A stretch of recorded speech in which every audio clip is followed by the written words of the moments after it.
नमस्कार.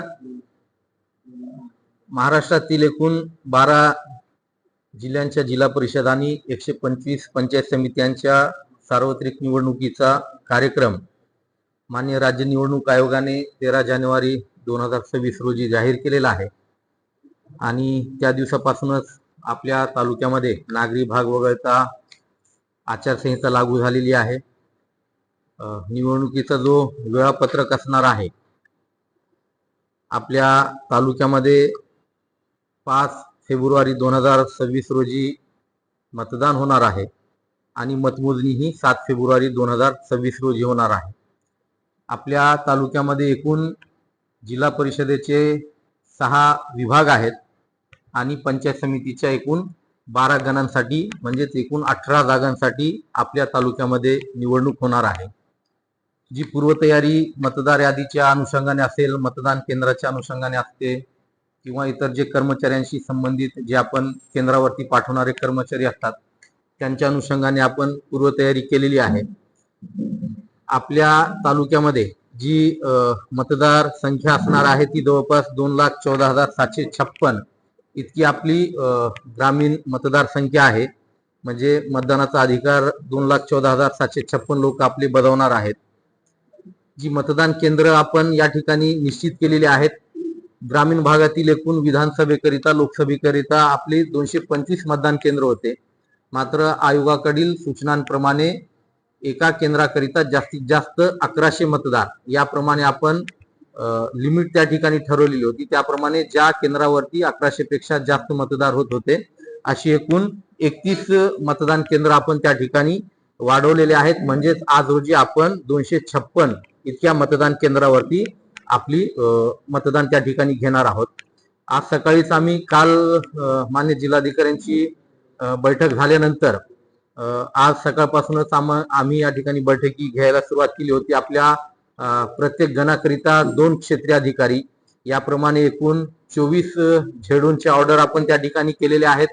आज त्यांची सकाळी 11 वाजता आपण त्या ठिकाणी बैठक सुद्धा घेतलेली आहेत आणि आवश्यक ज्या सूचना असतात, मग त्यामध्ये दुबार मतदारांच्या संबंधीच्या काही सूचना होत्या, मतदान केंद्रावरती करावयाच्या ज्या काही सोयी सुविधा आहेत त्या ठिकाणी पाण्याची व्यवस्था असेल, शौचालयाची व्यवस्था असेल, वीज पुरवठ्याची व्यवस्था असेल, या सर्व बाबींची सुद्धा त्या ठिकाणी त्यांना सूचना माहिती त्या ठिकाणी देण्यात आलेली आहेत. वेगवेगळ्या कामं करण्यासाठी वेगवेगळ्या प्रकारची त्या ठिकाणी आपण नोडल अधिकाऱ्यांची नेमणुका केलेल्या आहेत. त्यामध्ये मग टपाली मतदान असेल, मतपत्रिकांचं असेल, ईव्हीएम कमिशनिंगचं असेल, अशा वेगवेगळ्या गोष्टींसाठी आपण नोडल अधिकारी सुद्धा नेमलेले आहेत. पोलीस विभागांची सुद्धा आम्ही आज बैठक घेत आहोत. ज्या निवडणुकीच्या पार्श्वभूमीवर ज्या काही प्रतिबंधात्मक कारवाया करणं अपेक्षित असतं, सार्वजनिक शांततेला बाधा पोहोचविणारे जे घटक आहेत त्यांची सुद्धा त्या ठिकाणी बॉन्ड घेण्याची कारवाई करण्याच्या अनुषंगाने पोलीस विभागासोबत पण बैठक घेत आहोत आणि त्यांच्या समन्वयातून आपल्या हद्दीमध्ये जे काही मद्याचा असेल, आर्थिक व्यवहारांचा असेल, त्याच्यावरती लक्ष ठेवता यावा याकरिता आपण जे काही SST पथक नेमणार आहोत त्यांची सुद्धा आपण त्या ठिकाणी तयारी केलेली आहे. निवडणुकीच्या अनुषंगाने जे काही आपल्याला प्रशिक्षण घ्यायचं असतं, ईव्हीएम कमिशनिंग असतात, त्यांच्याही तारखा आपल्या त्या ठिकाणी आपण डिक्लेअर केलेल्या आहेत. फक्त आता मी सर्व नागरिकांकरिता एकदा वेळापत्रक या ठिकाणी सांगू इच्छितो. आपलं जो नामनिर्देशन पत्र सादर करण्याचा कालावधी असणार आहे तो 16 जानेवारी शुक्रवार ते 21 जानेवारी 2026 बुधवार या कालावधीमध्ये इच्छुक जे मतदार आहेत किंवा उमेदवार आहेत ते नामनिर्देशन या ठिकाणी सादर करू शकतील. नामनिर्देशनची जी छाननी असणार आहे ती 22 जानेवारी 2026 वार गुरुवार रोजी होणार आहे.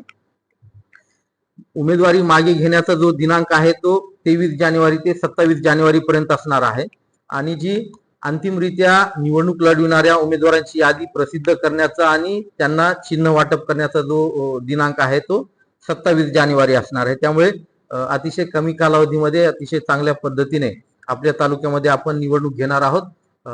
आज आम्ही संध्याकाळी राजकीय पक्षांची पण त्या ठिकाणी बैठक घेणार आहोत.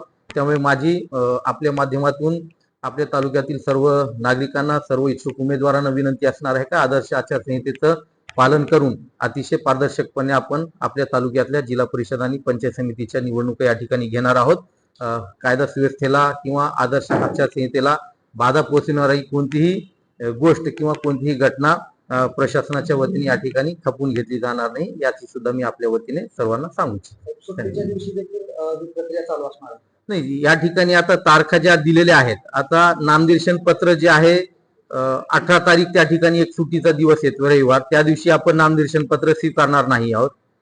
त्याचबरोबर उमेदवारी मागे घेण्याचा पण जो दिनांक आहे रविवार आणि सोमवार 25 आणि 26 जानेवारी असे 2 दिवस सुट्टीचे येत आहेत, त्या दिवशी सुद्धा उमेदवारी माघार घेण्याची त्या ठिकाणी परवानगी दिलेली नाही.